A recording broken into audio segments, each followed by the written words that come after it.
Hey Zwifters, I'm Simon Schofield and this is the Zwiftcast. Coming up on this episode, Zwift and British cycling, they're new best friends. This could be a big deal. Private meetups, is this going to make Zwift social again? Level 50 is here. Are you an accelerator or just confused? And a long-term review of a popular trainer by a real Zwifter.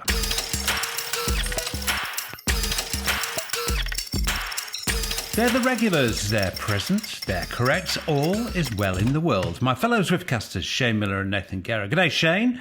Word reaches me you've been stricken by some kind of hideous virus, my friend. Yeah. Too many air miles, I think, isn't it? Too many air miles, breathing in all that recycled stuff. I tell you what, crikey, jet lag is one thing, but jet lag plus man flu is something else. I am flat this week, flat as can be. Yeah, well, you and me both, mate, with that problem with the bike. We'll get onto my knee later, no doubt. Nathan, yo, dude, 2 Crocs here. I hope you're in better health, fella. This time of year, usually I start putting in like big miles and immediately I like get sick pretty quick because I just overdo it. But the same as Shane though, I need to start putting in the miles. I guess I'll say the old school, old money. But definitely feeling good and ready for another Zwiftcast. Okay, well, let's get on with another Zwiftcast. We're going to discuss all the things that I just said we're going to discuss. But a bit of breaking news, actually, fellas. I don't think we'll cover this here, but we will preview it here. Literally, a press release has flooded in entitled Zwift launches first esports pro cycling league.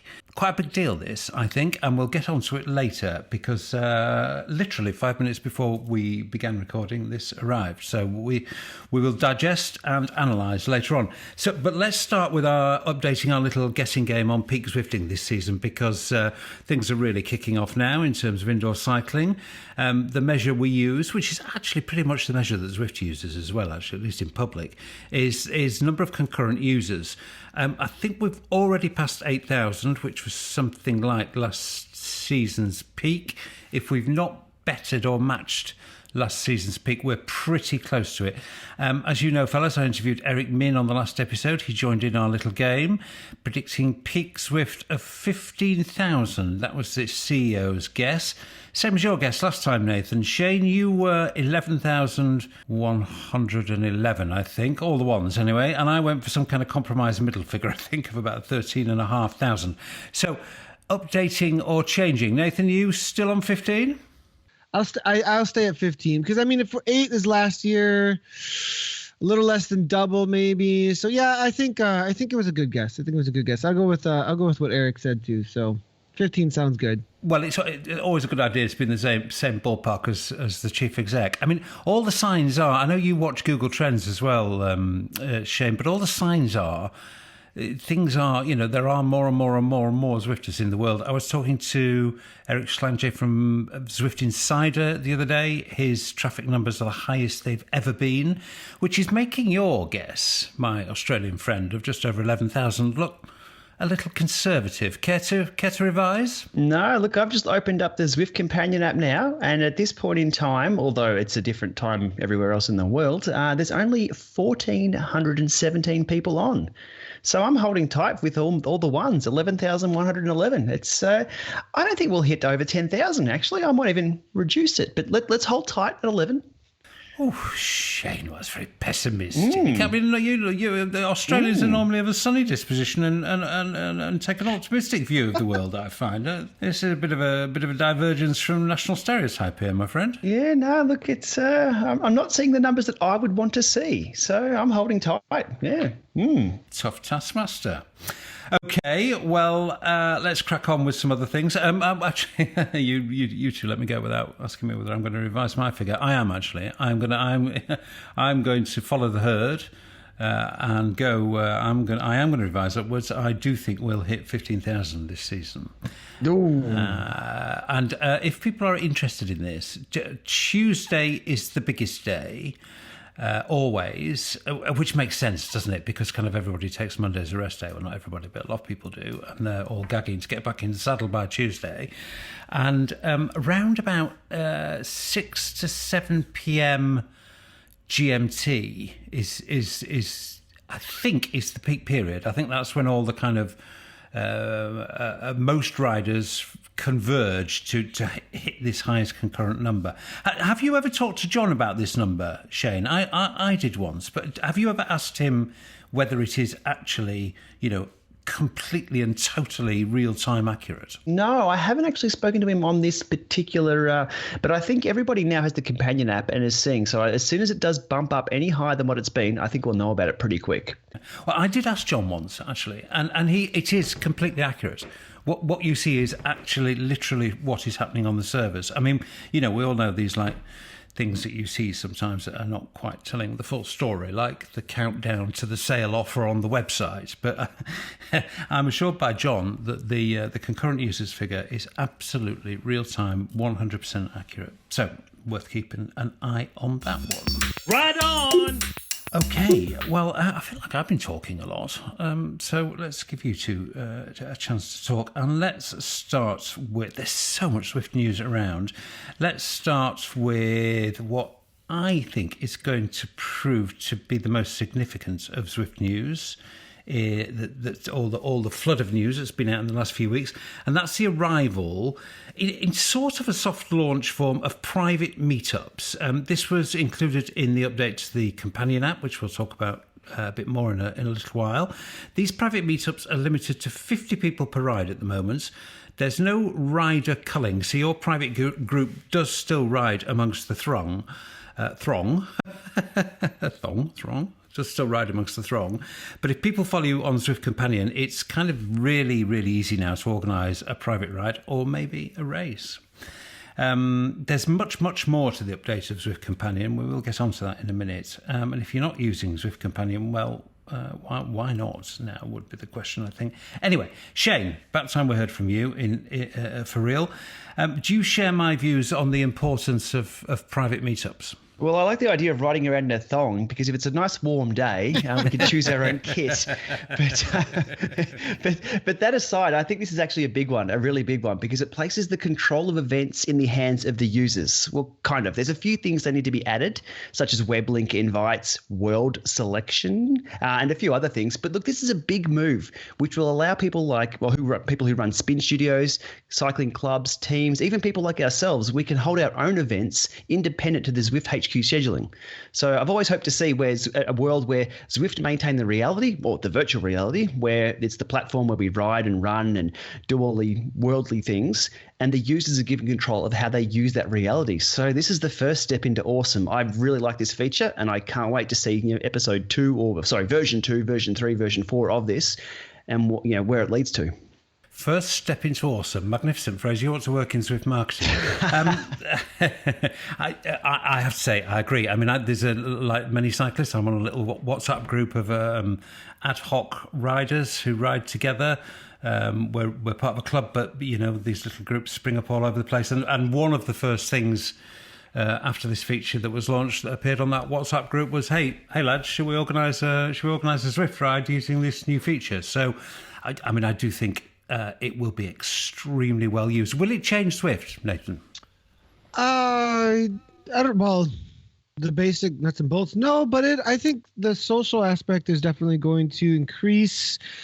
As far as people, organizing events, I think there's stuff obviously for people who want to run and have somewhat of more private races. Like if there's, people who want to race against specific people or leagues we could see that develop around that, where the community has more control about who's able to enter their races. We talked a little bit about less social, the more people. And so, it would be cool if it did call. But, it's the first version. The only thing that's weird to me is, I want to know how many people use the Companion app to the percentage of people who are using Zwift. And then how many people are missing out on this feature not being in the in-game app. So I open up Overwatch. I go to want to play Overwatch with my friends. And with my mouse, I go click, click, click twice. and I have invited all my people to my group, and now we go into a game. And it's a very quick and easy thing. It feels a little bit clunky right now, finding each one of the people and how you have to connect with them well. So I think there are some like things that can get smoothed out, but as far as the idea goes, yeah, it's a big game changer for sure. Yeah, I mean, it's not beta, but it is pretty much soft launch. I think they know how popular it might be, so there's a little bit of a caution around releasing it in an absolutely fully featured, exactly how you would definitely want it version of it. I mean, it's limited to 50 and it has been quite low key in terms of promotion, I think, but certainly a shareable link. That was top of my list. I know it's something that's been considered internally, but I do think this will genuinely help Zwift to become a more social place. Shane, don't you? Yeah, absolutely. For all the reasons above, and all the reasons we haven't thought of yet. But good point there by Nathan as well about how easy it is in other platforms to just click through and get things sorted. So from the main screen, because I think that's going to be a big one for, as I said, spin studios or clubs who just want to spin up an event straight away. It'll just happen so easily if you could just click through in the game itself and be there front and center. Yep, I agree with that. One of you, I think, Nathan said, I'm not quite sure how many people use the Companion app. Now, I don't know this. I think I once heard, I hope I'm not disclosing any secret information here, and it's probably out of date anyway, but I think I once heard some little while ago that only about a third of Zwifters use the Companion app. Shane, have you ever heard anything like that? I've heard a figure before, and I thought it actually surprised me at the time. It was higher than I thought. So I think it was somewhere around that, maybe even half. But again, it's something people need to do. It just adds so much more now that there's so much more packed into it. And it's not just this feature as well as a number of other features. So yeah, good stuff. There are, and we're going to cover those in due course, because the Companion app has effectively been completely relaunched. And part of that actually is, I think it's fair to say that some of the biggest changes to the game are actually happening within the Companion environment at the moment. Because the other big new refinement that really caught my eye is analysis of activities. Much deeper view available, more graphs, more data, ability to comment on your own and other people's rides, and even race results in there. They're not filtered, as you'd see in Zwift Power, but race results are in there. Shane, I'll come to you on the inevitable comparison that's bound to be drawn with Strava in a moment or two. But Nathan, the inclusion of race results in Zwift Companion, that kind of feels like a big deal. How do you see that? A lot of people are like, well, where are the results? And all you would have was this screen at the end, and then it's gone. If you didn't get a screenshot, you didn't have anything to kind of hold on to. So now that it's in the Companion app right in front of you, I think that also is another draw to the app, obviously. Not having to open up another website with zwiftpower.com necessarily. You weren't able to find a result anywhere. So now that I think that's pretty cool now that I can jump in and see my history within the app on things that are more meaningful to me, like a race result. So I think that's a pretty big change, actually. Shane, this comparison with Strava, I mean, absolutely not, says Zwift. And they could not be firmer on this. I mean, they're actual words from somebody senior. Absolutely not. We are not competing with Strava. But this looks like it might have some similarities to some services that Strava offer. And that, with Strava being much more aggressive on pricing now, I mean, the free product is nowhere near as useful as it used to be. Still very useful, but not as useful as it used to be. I mean, if, say, Zwift started perhaps at one point including outside rides in the activity feed, and there's not the slightest shred of evidence that they have any plans to do this, but we can speculate because it's fun. I mean, if that was happening, that could be a reason, the activity feed could possibly persuade people that they don't need Strava in their lives anymore. Yeah, look, what's with companies being all nice these days and putting spins like that on things? Look, when you're going to replicate functionality of other services, just own it. It's obvious to everyone what they're doing here. I understand that Zwift are probably Strava's biggest customer, but there's no dancing around the fact that what they're providing is the same kind of activity analysis, which is cool. I love it. It's great. It keeps people within the Zwift service and not jumping over to Strava to review their rides.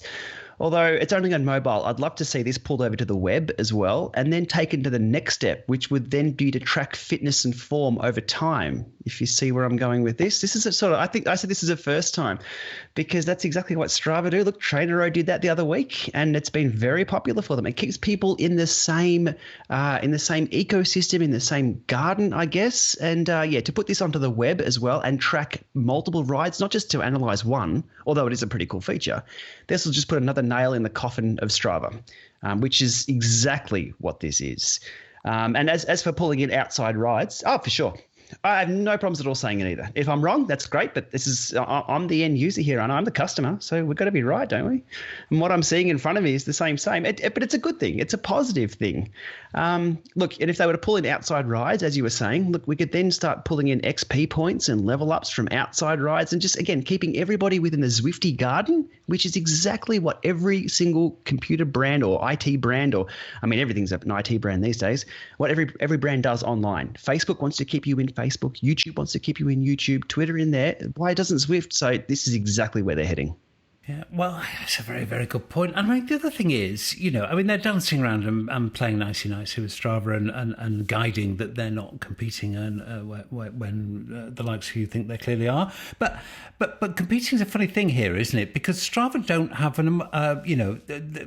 they thought of it first or thought of it best or did it best and first, but that doesn't give them a monopoly on the analysis of athletic data. So why shouldn't Zwift provide a nice detailed activity feed with lots of lovely charts and graphs? I suppose the very, very biggest thing, the biggest missing step, which one of the others took, I think, was it TrainerRoad, was the incorporation of outside rides. Shane, could you ever see Zwift doing that? That would effectively be parking tanks on Strava's lawns. Yeah, look, I hope so. Again, because it consolidates everything. I've spoken before about, how many extra subscriptions do we want to sign up for per month? We've got Dropbox and Netflix and Zwift and this and that. This could then sort of incentivize people to stay within the Zwift garden, which is a good thing. So, yeah, look, I hope for that to be true. And, Zwift even sell a footpod now, which works outside. So, you could see emergence or a convergence of just being an activity platform. And if that competes against Strava, so be it. Strava need to kick up the digital backside for innovation. And if they're not going to do it, if Zwift come along and do it, brilliant. Yeah, I must say I find it difficult to disagree with any of that. And of course, Zwift do want to be more than a cycling platform. They want to be a fitness platform. Just out of interest, Nathan, are you still a heavy user of Strava? Do you pay for any Strava services? I got that little pro badge thing, so I've never paid for Strava service. But now they might take it away now because I don't use Strava much anymore because I use Zwift to go along with Shane. I see everything that I kind of need to see now when I end my ride. Who gave me ride-ons, who I rode with, what my course was, what my data looked like as far as the peak powers and everything. And that's really all I ever used it for. And now that I can see who I rode with on the app over here, I get to go along with Shane on that point. I think I visit once in a while just to kind of see who's interacting a little bit. If there's a comment or something, because I still save it to Strava, but literally it's maybe once a month or something, maybe not even that. Interesting. And of course, the aspect we've not even discussed is the kind of social media tilt of the revision of the companion app now, with the ability to, or the much easier ability, the much more slick ability to comment on people's rides and get some community going there, Shane. In much of the way that Strava tried to do and failed. Did they fail or did they not fail? I've certainly never really used Strava as a social media platform. I do. I've actually got a bit of a following on Strava. So I've got 15,000 followers over there. So I get quite a few comments and there's quite a few good discussions on every activity that I do. So I've used that on Strava quite a bit.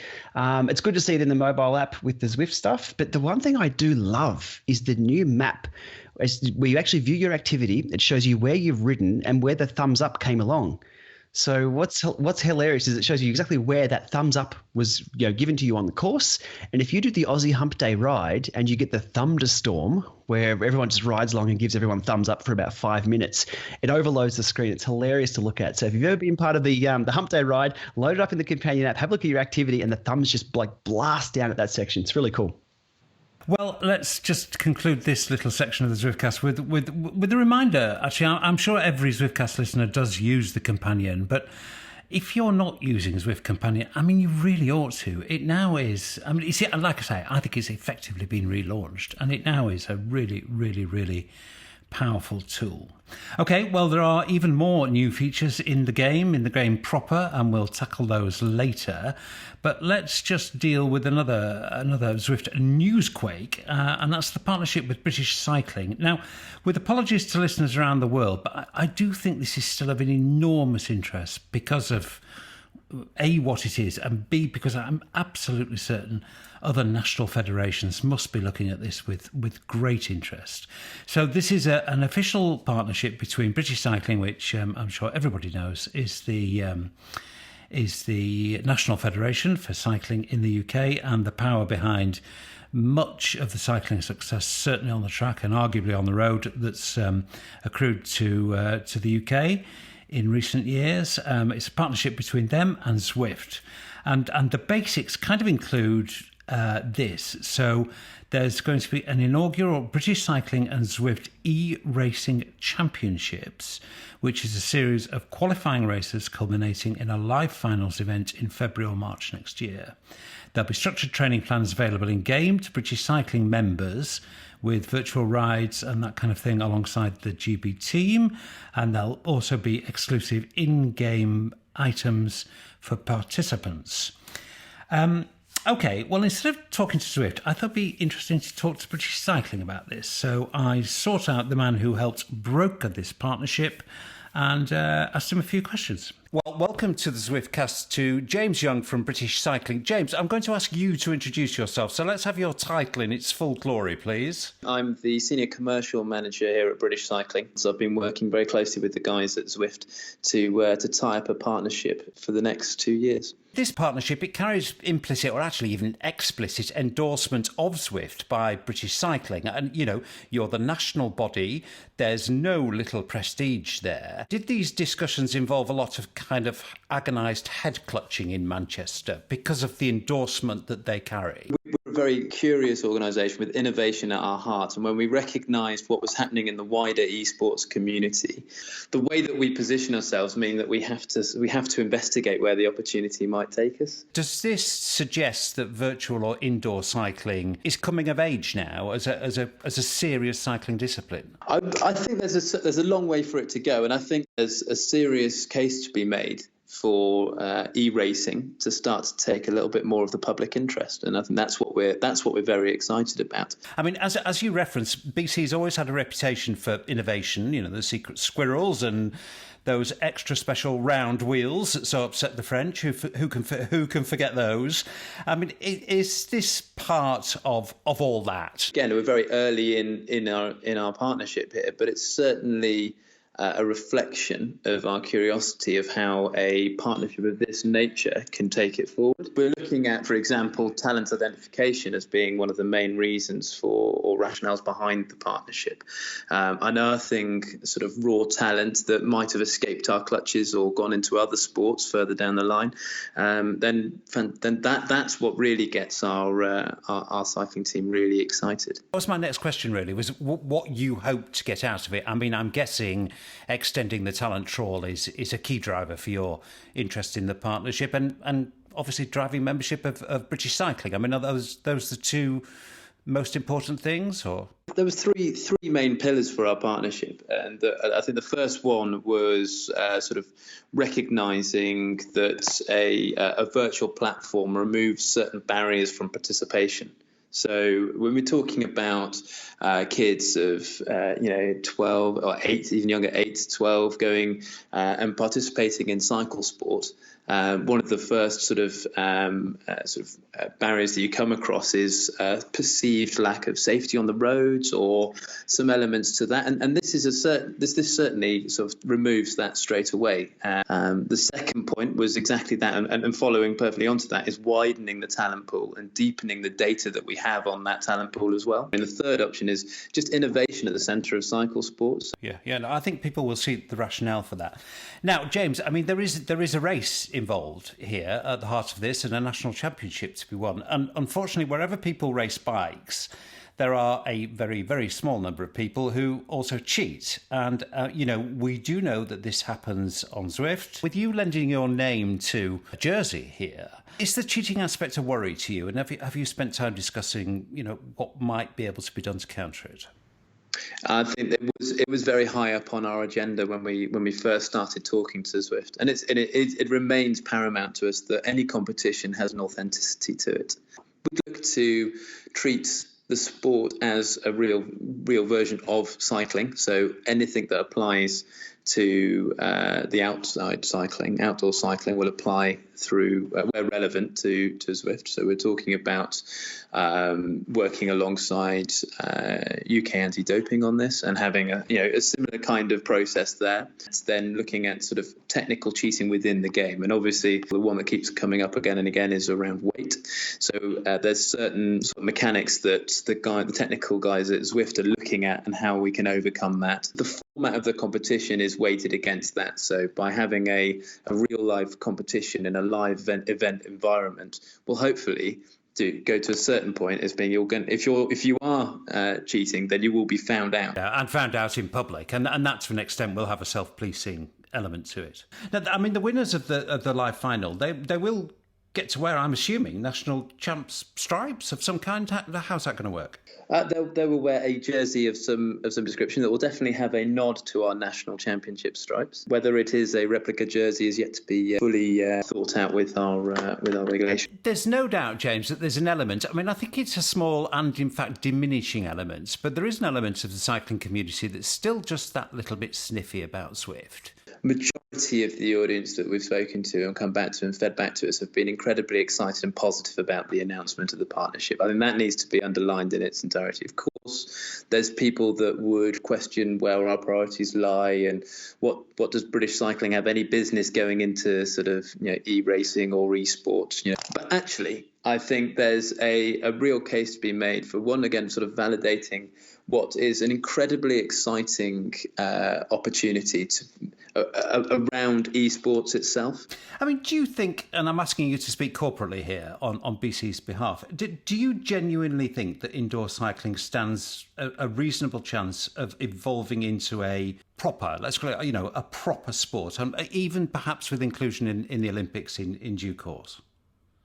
I think it's got a long way to go for inclusion in the Olympics and becoming a proper sport, as you said. I think it has it's got a long way to go, but I think the opportunity is certainly there.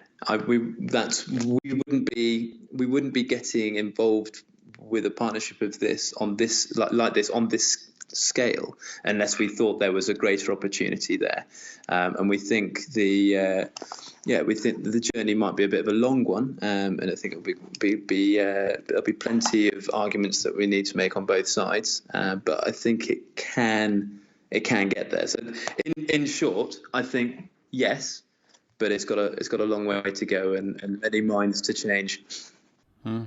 Very interesting. Well, thank you for your frankness and your candour and your time. As somebody who is a Zwifter, a British cycling member, and a kind of enthusiastic proponent of indoor cycling in general, as a complement, not a replacement to outdoor cycling, it does really sound like a proper, exciting partnership, this one. And thanks very much indeed for taking the time to give us so much detail about it. Thank you very much, Simon.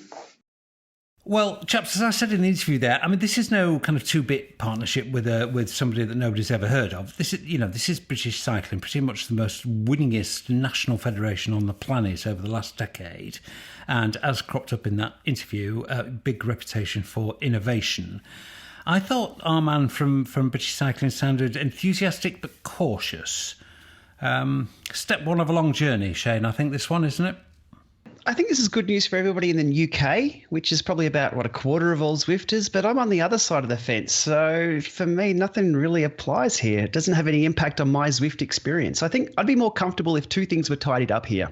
If it was marketed and promoted only in the UK, because the rest of the world are looking going, well, what's for us in this? It's the UK. We can't sign into British cycling accounts and sign up and get the benefits of this.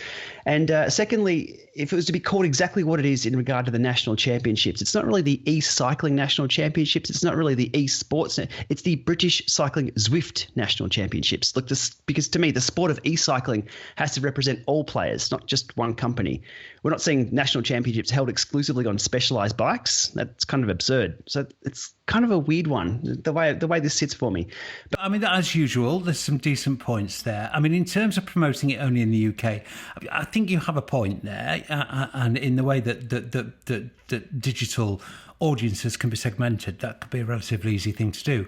However, I do think there's a reason behind this. I think this is flying a great big flag to all the other national federations, saying,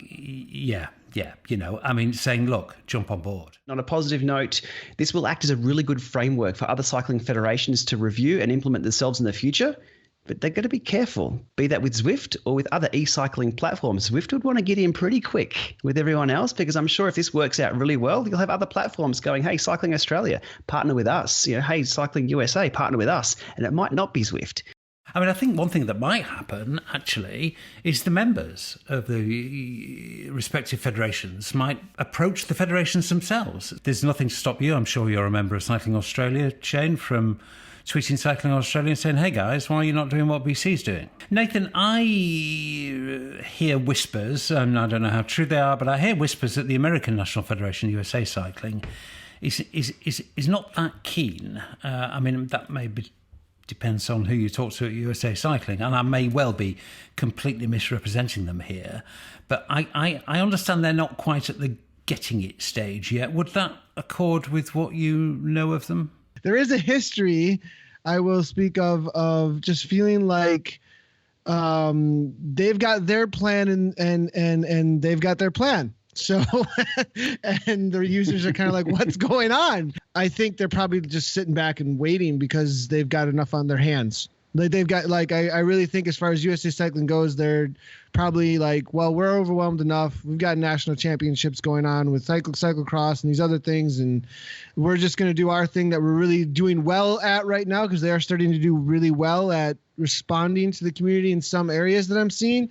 And to take another thing on maybe is like, well, we might get a lot of lashback here. Now, I do agree 100% with your point, though, Simon, that I think that there's going to be people going to their national federations that are part of the Zwift community going, why don't we have this? What's going on? And if the national federations hear that and they see a benefit to their, membership and involvement of the community through a virtual platform, because really I think a lot of times disconnectedness to your national federation and what it means for cycling is a huge barrier for both the federation and the person who's a member to really feel like they're getting anything out of it. And to be honest, the UK and British cycling, from what I've seen from afar, does one of the best jobs in the world at creating a good cycling culture. I mean, I think it's a big deal, if only for the validation that comes from having British cycling's name attached to virtual bike racing, because they must have thought long and hard and deep about that. I mean, the BC brand is valuable. This is a brand that's associated with people winning clean on bikes, particularly on the track. So to see that brand lent to the forum of virtual cycling, to me, looks like a big deal. I have to say, I do think it looks like a big deal. I might be biased because I'm British, but I do think this is a huge feather in Zwift's cap. Interestingly, I asked James Young whether this deal with Zwift, with British Cycling, had any degree of exclusivity about it. In other words, did it preclude any other federations from entering into a similar partnership? And the answer was absolutely not. So the door is open for other federations. That race series, indeed the live final, should be some spectacle, and one that all Zwifters of any nationality can get involved in to some extent. They may not be able to compete if they're not British, but they can certainly get involved on a spectator level. Credit where it's due. Good move, Zwift. Right on! Right. Knee news. I know you're both desperate to know, and it's still... yeah, no, I know you've been looking forward to this point in the script. It's still completely crocked, actually. It's completely my fault. I need to rest, and I haven't rested. I've been off the bike, and I remain off the bike, but I've been very, very active, doing something which has required me to run up and down several flights of stairs about 1 million times a day, very often carrying large, heavy objects, which has had fairly predictable results on my left knee. I can't rest, boys. I mean, even if it didn't have this thing on that required me running up and down stairs, I just can't rest. To me, rest is the world's worst four-letter word. I hate it. I just can't do it. Can you rest, Shane? You know, when you're told that you need to rest to cure an injury, can you actually do that? Yeah, look, as an Aussie, I've got a few other four-letter words, but I won't repeat those. Look, I can rest for sure. My resting FTP is at an all-time high, so no problems at all having time off the bike. But what do you do? What do you do if you're not? How do you feel your time? I mean, can you sit down and do nothing? I just can't do that. Yeah, it's called Final Cut Pro, and it takes up most of my day editing video. Yeah, I can see that. Nathan, are you good at resting? Not so much because of the other four-letter word, food. But I mean, no, not really. I mean, the guilt starts to come in. It's weird that it's guilt, but it is. Yeah, if you're just guilt, honest, yeah. It's. And there's just the reality, though, that we were made to move, we're made to sweat, and you start just kind of feeling that extra layer of sweat underneath your skin. And then when you go to work out, you have that like pins coming through feeling when you haven't for a while, and you're like, oh my gosh, I should have been doing this. My pores are all closed. So, there's just that reality of like, we need it. It's a part of the body's maintenance in the same way that I should eat, in the same way that I should sleep, in the same way, that those, play or working out or not rest. So there is a reality of like, we as athletes tend to like not understand that we overdo it. So I think we need to be balanced with that word rest a little bit more, because we don't understand that your body also needs to take a break. For those of us that ride our bikes 20 hours a week sometimes, which is... It's super important. But I mean, there's a difference between rest when you're just having a rest day because you're going to be riding the other days, and looking at a period of 2 whole weeks or 3 whole weeks, or God help us, 4 whole weeks, where you just think, I'm not allowed to get on a bike at all. I mean, that just drives me crazy. Anyway, this is actually pertinent to our next discussion, because thanks to my knee, I remain at level 25. I've no idea where I sit in the new Zwift level hierarchy, because I can't get on the damn bike. But we do have a new target, level 50, introduced a good few days ago now, it must be said, to a degree of confusion, not amongst all Zwifters, but some Zwifters were a little confused. That's because you get a choice. You could be what I think has been termed an accelerator, which meant that all the XP you've stored, if you've been at level 25 for some time, which is quite a few people, could zoom you up to your correct level, I think 8 times the normal rate if you chose to be an accelerator. There's a very good in-depth explanation of this on the Zwift Insider website for those who want the real details. Or you could choose to do it the hard way by just progressing at normal speed, regardless of the number of your banked XP, if that makes sense. I think it does. There is method in this, though, Nathan, because it's all bound up with what we know is now going to be called drops, which will be the in-game currency for Zwifters coming. I believe the word is soon. And I do think this whole levelling thing has got a relationship with all that. But long preamble, short question, did Zwift get this one right? Oh, I did a big long live stream on this where I like both praised and complained the entire time about not having my levels now. Right, get off the fence. I can't get off the fence because there's a part of me and I don't understand why you wouldn't take the acceleration. Like, you earned that. It's about time. Leveling is about time, and I've already put the time in, and now I got to put the time in again. I understand that it's banked somewhere, okay? Now, at the same time, there is a lot of fun where, like, I was riding during the live stream, and I had to complete the lap. Now, I didn't just because I was like, well, there's more experience on the line. And I was like, oh, I need to go through this next thing. And so it does. Zwift is definitely leading me in and drawing me into Zwift more, which is in Zwift's interest, which is great, too, for the gaming side of things and people staying involved and all that kind of stuff. That's a good incentive. At the same time, I do feel cheated. I put this time in, and now I got to put the time in again. When you say, no, just to stop you there, when you say when you've still got to put the time in, you mean you've got to put 1/8 of the time in to get... Yes, I do. You're right. Yep, you're right. I have to put whatever it works out to be. It might even be less than that, actually. And that's great. And I think that's really cool in between ground. I still have a lot, but because it's a huge amount for some of us, and it is a small number, but it's a huge amount for some of us that we dig bank, that time then gets like banked somewhere, and I have to still redo all of that. Not redo all of it, but a certain amount of it. And that certain amount of it is a lot still. Yeah, no, I can see that. So Shade Nathan's point is, I've got the XP points, and you're still making me do something else to get them, even though they're mine already. I mean, to the mathematically challenged like me, I just can't do numbers. Numbers are not my thing. Words are my thing, not numbers. This did seem a little bit complicated. But really, it's not, is it? Do you think they got it right, Shane? No, I don't. It's all too hard. And I'm a little bit snarky on this one because I had just the other week, and I just noticed this because it was quite an interesting number. I just reached 500,000 XP, which is in today's money exactly level 50. So I thought, oh, cool. I'm like 500,000 XP. That's a nice little. And then I log in and find out I'm booted back to 110,000 points like everyone else. And I have to go through some kind of undocumented acceleration process through to level 50. But then we discover it's not just that. There's some other hidden banking and tallying taking place at the same time. It's all too hard, way too hard.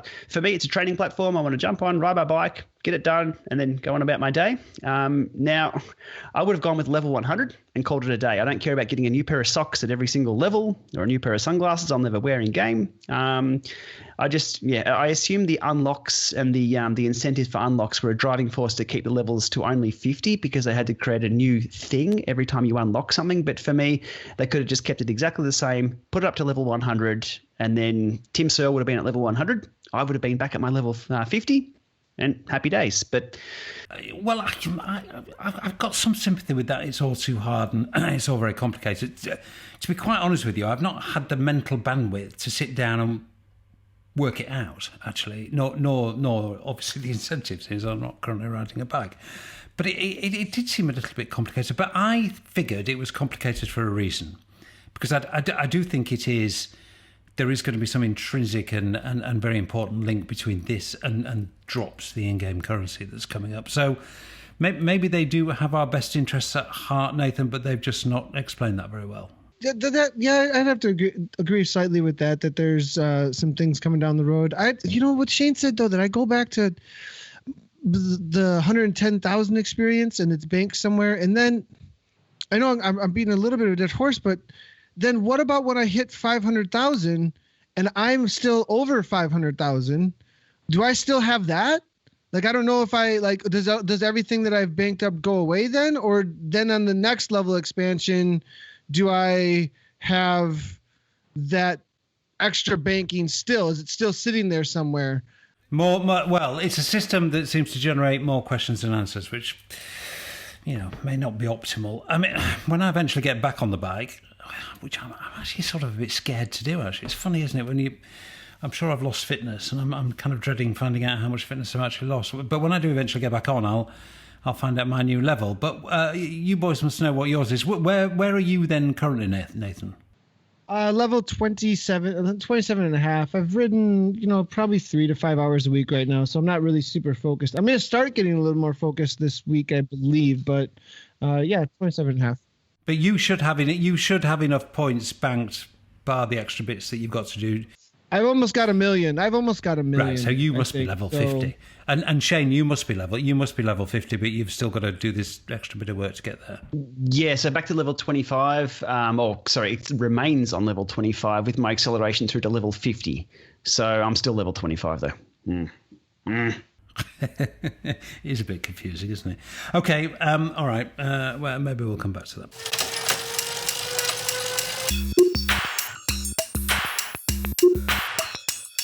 Right, the avalanche of new stuff in this episode just keeps on coming, actually. And apologies to listeners not in the USA this time. I've also already had to apologise to listeners outside of the UK, now outside of the USA, because currently this is only available in the USA.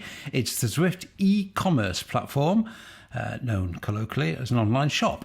Finally, you can buy a Zwift t-shirt. But you can buy a whole lot more. Trainers, jerseys, bibs and other kit.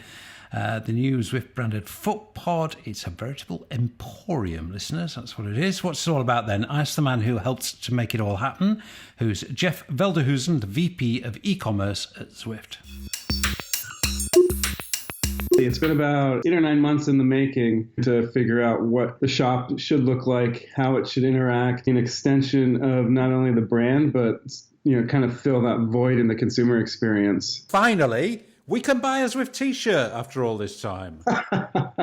Yeah, I know there was a lot of pent-up demand on that one. Obviously, it's a conventional shop, but it's more than a shop, isn't it? There is this hand-holding, signposting, guiding aspect to it. From the moment a customer, a prospective Zwifter comes to Zwift to figure out what it is, and then what do they need, and then how do I get it, we want to deliver like an 11-star experience, right? And if we can do that from end to end, from the moment they come to Zwift all the way to the point where they have their first Zwift ride experience in home, if we do that right, they'll have a way better first ride and they'll have so much more fun. And the idea is if we do that right, they'll tell more of their friends. It's been rolled out only to North America so far, Jeff. Rest of the world, when do you think that, UK in particular, I know it's about 40% of Zwift's market. When will we in the UK be able to shop online at Zwift.com? Full stop, it will probably be like hardware, apparel, and accessories. It'll be in the pretty short term. We're working on sort of what I call is like the magic recipe for us. We want to make it easy for you to find what you need,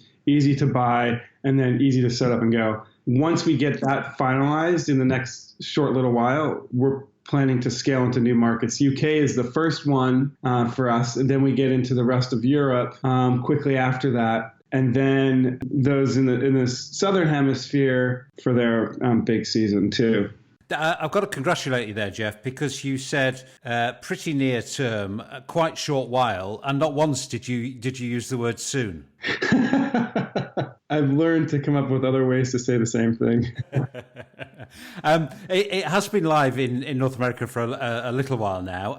How's it going? I mean, is traffic good? Are sales high? Is it everything you expected? I mean, early days, obviously. Yeah, the site is doing really, really well. We had a small assortment of trainers leading up to this. So like our version 1 of e-commerce, we just had Cyclops, the Hammer and the Magnus in these really easy bundles. We expanded the assortment to all brands now. And I think we're learning a lot about just sort of like consumers' preference once you've got it all there. And we're trying to set it up in an easy way. And we're trying new things every day. So what you see this week on the site may be very different than what you see next week. And that's all part of perfecting the model before we scale. Thanks, Jeff. Great to talk to you. Thank you, Simon. As much about hand-holding and signposting and guidance as it is about contributing to the bottom line. Interesting, Shane. And that was what Eric Min said in the interview, which was the last episode of the Zwiftcast. I also see there's 0% finance on trainers there, 0% down, 0% interest, which will be very, very attractive to some people. This is all about reducing the famous friction, is it not? Uh, maybe this reduces some of the friction for people in the US, but until they unbox their new trainer and have Ant Plus dropouts and spin down issues and can't install their through axle, or their PC has some sort of unsupported Intel graphics card, it's always going to be there. Look, purchasing equipment has never been a blocker globally. Trainer companies have been distributing trainers for years.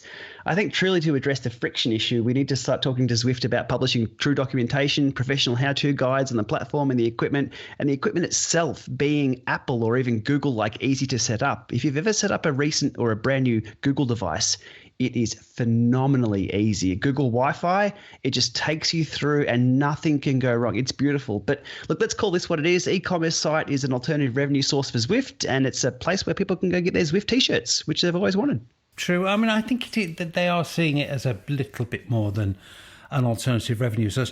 And again, Shane, I think we have to sometimes just walk a mile in another man's shoes, as they say. We have been at this a long time, and we've probably, troubleshooted and solved most problems that there are to solve. And we're a bit kind of blasé in our knowledge because, without bragging about it, we've got quite a lot of it. But just think about that person. I mean, I literally saw this post on Facebook the other day. I'm brand new to Zwift. I've no idea. I think this person didn't even know what a turbo trainer was. Do I use my own bike? I mean, it was all those kind of questions that we would look at, and they just wouldn't even register with us because our knowledge is so much more advanced.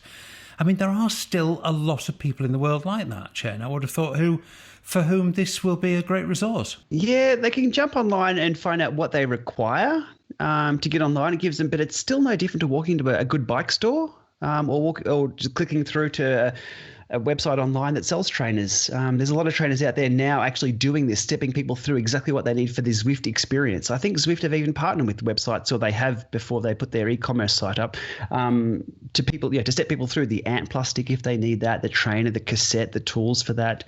I mean, look, it's a good thing. If it gets more people on Zwift, more people riding bikes, it's a good thing. I don't think it's going to be the absolute Peloton style, let's pull this out of a box and it's just going to work for us. Not with our current technology. Well, yeah, that's probably a separate problem to solve to an extent. 0% finance, Nathan, that always attractive to people, isn't it?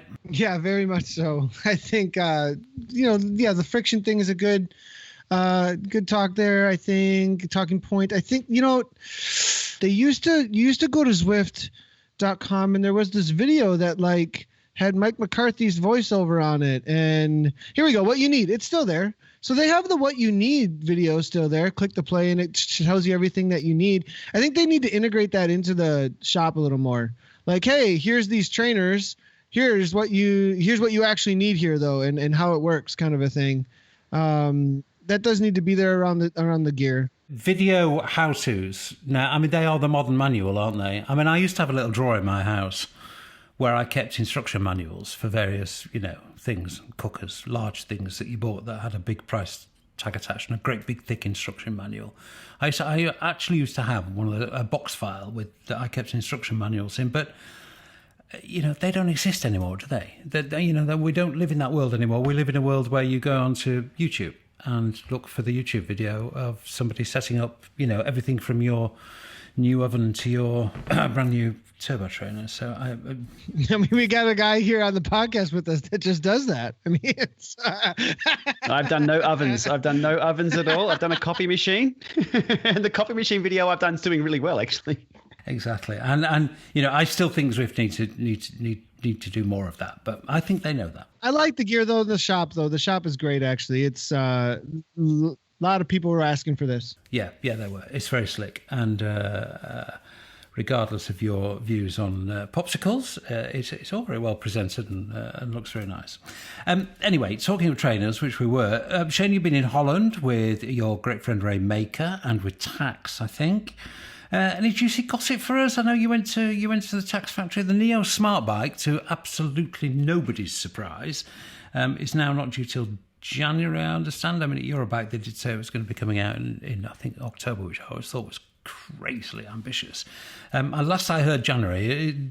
Do you hear the same? Yeah, they were just putting the final production units together. There was 10 of them there on the in the factory floor, which I saw being put together. I said to them, look, I'm in town for a week. If you have one of these put together by the end of the week, let me know. I'll come back out here and we'll do an initial llama lab test on one. They just didn't meet the timeline. I had to get back on the plane before I got there. So coming very soon.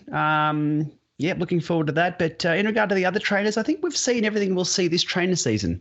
There is a trainer from Elite floating around that we haven't seen much of, a little one called the Zumo. Limited availability in the US, and we haven't seen a review from either myself or Ray of this trainer yet, even though we both have one. So, What is it? What is it? it's a baby Dorito.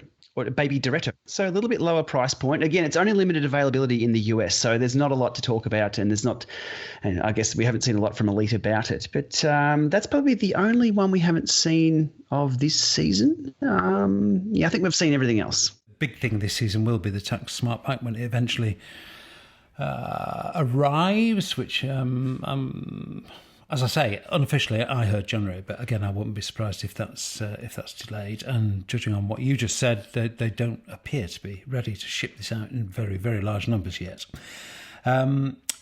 Interesting you mentioned Elite, though, Shane, because a great admirer, as I am, of your exhaustive trainer tests on YouTube, I'm offering this next feature, which is about Elite, as a bit of a companion. Your tech tests and Llama Lab stuff are absolutely the best. So this is kind of the opposite. Not the opposite of the best, like the worst, but the opposite in it's not tech. It's not tech-based at all. It's a kind of trainer review for the non-technical, if you like, the kind of conversation you might have with a mate over a beer. I arranged for a long-term Zwifter and real-life racer, Stu Crawford, to have an Elite Diretto for just under a year, run a long-term test. He's had that trainer 10 months now. So let's hear what he thinks of it. Here's Stu.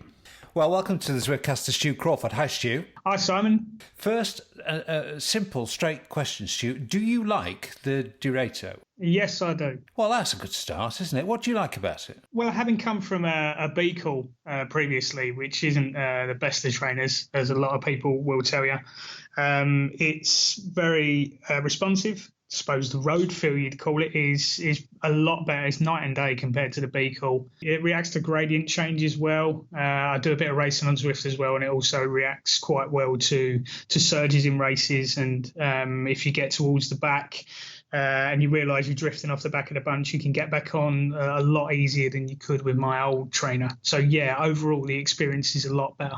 I very, very kindly me. I thought I arranged for this to be lent to you. But I mean, if you'd paid your own money for this, would you have been happy?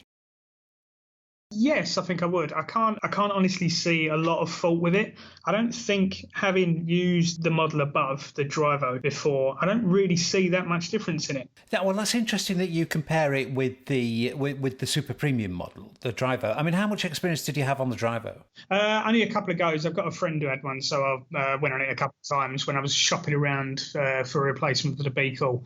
And I was considering pulling the trigger on it, but it was pretty expensive. And having tried the Dorito, to use the common term for it, yeah. I think I can't see enough benefit to pay the extra 250, 300 quid. And do you still feel that? Yeah, there's nothing in my experience with Dorito so far that's made me think if I had that extra money, I'd spend it on the Drivo as opposed to another set of wheels for my bike, for instance. Do you look around at like what other brands are offering in the same space? Because in this space, this price point, I mean, it is super competitive. Do you look around covetously at other trainer brands and think, maybe I ought to have the Core or, the Tax Flux, God, whatever it is now, X or S or I don't know, whatever the equivalent tax is? Or do you feel like I'm happy with what I've got? Yeah, I think I'm happy. I don't. There's nothing compelling with Tax or Wahoo or anybody else's offerings around about that price point that I think that I'd want to move away from it for. I think I don't think any of them really simulate gradients any higher than the Dorito does at 14% to any great deal. I don't think I can hit over 1400 watts in a max sprint, but I'm not realistically going to be doing that on a trainer anyway. So I don't think I'm worried about that either. So no, there's nothing compelling out there that makes me think I should switch. So you really are a happy bunny with this, aren't you? Pretty much. There are some negatives as well. They're not massive, but there are a couple out there. Go on, tell me. Well, I've had a little bit of shredded black rubber on the outside of the housing. Not very often, but I've seen it a couple of times, and I'm led to believe that might be a specific consistent problem with this model. So it could be that the resistance belt doesn't last maybe as long as another trainer's would. Replaceable item, I guess, though. Yeah, I suppose it's like a consumable, wouldn't it? If it would be a bike, it'd be a cassette or something on a bike. And there's a bit of difference in the power meter readings. So because I have a power meter on my race bike, and I also have the same power meter. So basically, I use the bike that I race on the turbo as well. And the Dorito consistently reads about 15 watts higher. So just because I need to maintain a consistency for training peaks and stuff for workouts, I only ever use my own power meter as a power source. If I only had the Dorito and didn't have another power meter, then it wouldn't be an issue. It would just read slightly higher. But that's pretty much the only drawbacks, I think, to it so far. And I've been using it for, 9 months, 10 months? Well, we were in danger of getting technical there. But I guess at least the consistent overread is consistent. Because that will be a problem otherwise. Yeah, it tracks well between the two. So if I have my Garmin reading my vectors, and then I have the Dorito on using the power source there, it's literally tracks between 15 and 18 watts consistently higher. And strangely, it doesn't seem to vary with the effort I'm putting in either. So if I'm really hammering it, it still reads about 15 watts over. The graphs are consistently 15, 20 watts apart. So if you want to find 20 easy watts, buy a Dorito. And don't use your power meter. Excellent. Okay, well, really great to get a reviewing human, not to take anything away from Shane's excellent reviews, but a reviewing human from somebody who spent a decent length of time on it. So final question, I guess if I ask you for this back, you're going to start dodging my calls. Sorry, you're breaking up, Simon. What was that? Thanks very much for your time, Stuart. Cheers. Thanks, Simon. Bye. Okay. Well, I don't think that's going to trouble your empire, Shane, that style of review, but it's sometimes just interesting, I think, to talk to people, like I say, as you would do if you were kind of having a beer in the pub with them. And Stu's obviously very, very happy with his Dorito. Okay, so I am just pulling up in front of me this press release, which actually is due for release about 2 hours after we're recording, but before the Zwiftcast is published, so we're okay talking about it. And here we go. Zwift launches first esports pro cycling league. First 5 professional teams unveiled for the new KISS Super League Championship. I mean, just in the heading alone, there's a lot of information there. So the KISS Super League Championship is completely new to me. I think it's completely new to the public. I don't think it's been revealed before. A press release is kind of written so everybody knew what that was. But here it is, the brand new KISS Super League. Nathan, what can you tell us about this? Oh, I'm not sure what I can tell you about it besides what's in the press release, to be honest, but I'm super excited and I cannot wait to be involved in the racing that's going to be happening on Zwift. Let me see what's in. Let me read this through here. So, well, I mean, to put this in context and take it out of press release speak, this is pro cyclists racing on Zwift in a league. Well, hold on. The KISS Super League was teased early in November with the first live race set to take place at the launch event in London, January 23rd. Zwift and KISS, the Zwift event organizer. Remember, KISS is a community organization, and they've always been about the community, right? And now pro teams are getting involved. Plan to reveal additional men's pro teams, elite women's league and amateur leagues over the coming weeks. So this is not just about pro. Yeah, so I'm teasing that out there too, just because it is in there, so I can say that I wouldn't just say that this is about pros only, and think about how cool the mixing up can be of that as well, with the community getting involved too. I mean, I'm not sure exactly how that's going to work or anything like that, but it's talking about amateur leagues being involved in some sort of a way with this Super League launch. So super exciting and big events. Absolutely, it is. Let's just tell people, they're getting the press release in dribs and drabs, which is probably better than getting in a huge slap.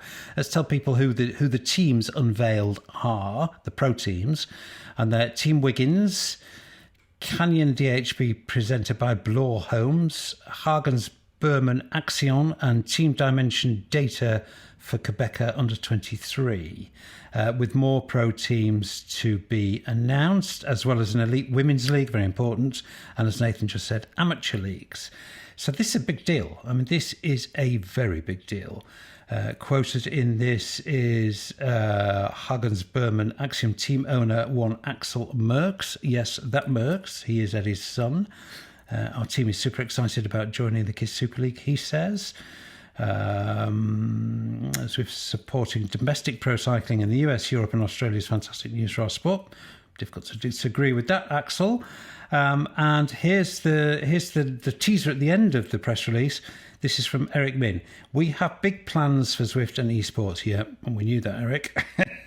We've been consulting with the cycling industry, and there's lots of excitement around what we have planned for next year. I can't wait for people to know everything we have planned. But for now, he says, intriguingly, you'll just have to wait and see. Shane, this is... I mean, how many times have we discussed, Zwift's stance towards racing? Well, here is the absolute definitive position. Zwift are going to be promoting, organising, hosting, no doubt arbitrating, judging, bike racing on the platform involving pro teams, a domestic level to start, but clearly more to come, as well as ordinary riders. I mean, I think by any stretch, that's quite a big announcement. Yeah, look, quite interesting stuff. And for me, what stands out there above everything else is what Nathan pointed out there, the amateur leagues, because pro men's teams, pro women's teams, under 23, pro team, they're paid to race. That's what they do. They race. That's their job. Whereas the amateur league is something for all of us to get involved with. So anybody who's on Zwift, from the entry-level racer right through to like the category A level amateur racer on Zwift, if we can get involved, that's pretty cool. That's what I'll be keeping an eye on for sure. Partnering with KISS, which is no great surprise, Nathan, but that is clearly, in some sense, an obvious move, but it's definitely a smart move.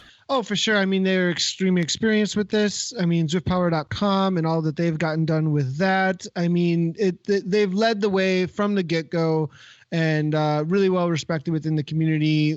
One of the most attended events as well. So just putting the name on it and also having the crowd that is within their socials and within their contacts list and all that kind of stuff is going to be a help to get the word out there.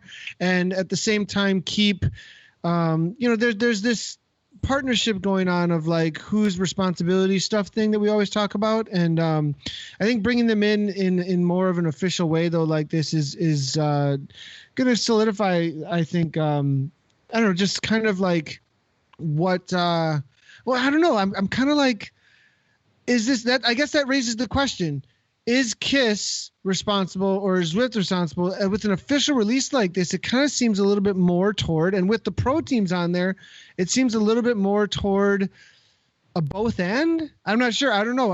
That's one of the questions that would have to be raised, because I know in the past it's always kind of been like, well, we keep the community the ones who are making the official results around stuff. But I mean, with pro teams and stuff getting involved here, I think the expectations go way up. And like you said, though, KISS is definitely the one to bring in to help with that as those expectations do go up. Yeah. What do you mean there? Do you mean like KISS maybe effectively moving in house? No, I'm not saying that. I'm not saying that, but it does look like partnership / contract work that has higher expectation, perhaps.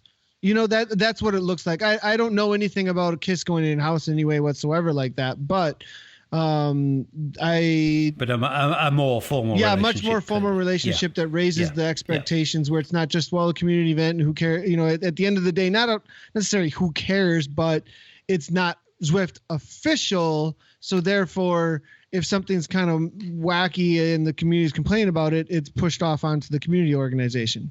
Okay, let's just end this little section because Eric invites this, so he can hardly blame us if we speculate.